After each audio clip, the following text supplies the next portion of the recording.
Secara umum, manusia terbagi menjadi dua. Secara umumnya, ada yang mukmin dan ada yang kafir. Ini secara umumnya manusia. Namun kalau kita rincikan kembali, mukmin ini bertingkat-tingkat. Ada seorang dikatakan hanya muslim saja. Dia menerima semua syariat Islam. Tapi belum tentu dia percaya dengan apa yang dia terima.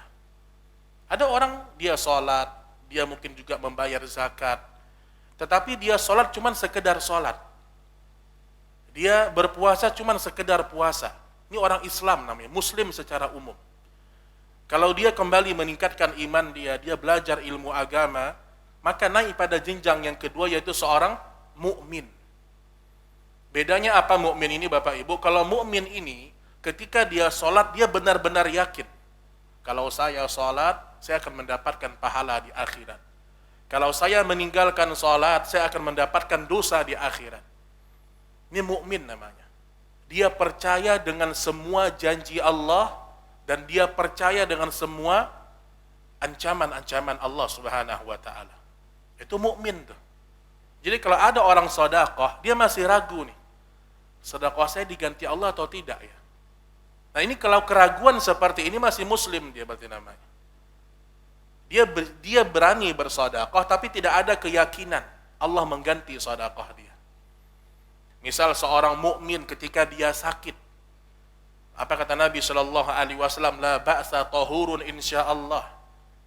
Orang mukmin kalau dia sakit, dia meyakinkan dirinya bahwasanya sakit yang dia dapatkan, cobaan yang Allah berikan kepada dia hanya dua saja.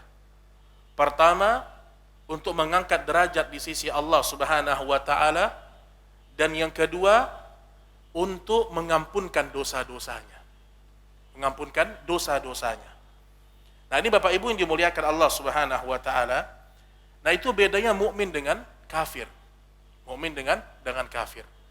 Nah, di atas mukmin itu ada namanya adalah muhsin, ya, seorang muhsin.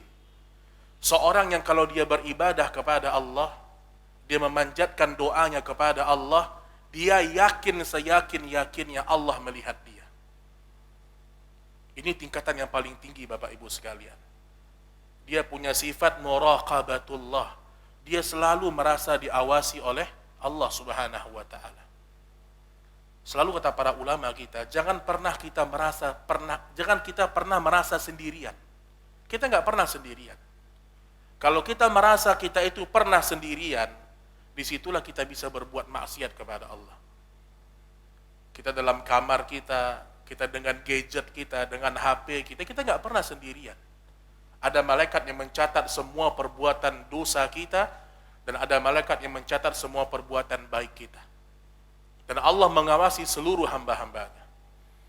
Nah, ini dia secara umum tingkatan seorang yang beriman kepada Allah.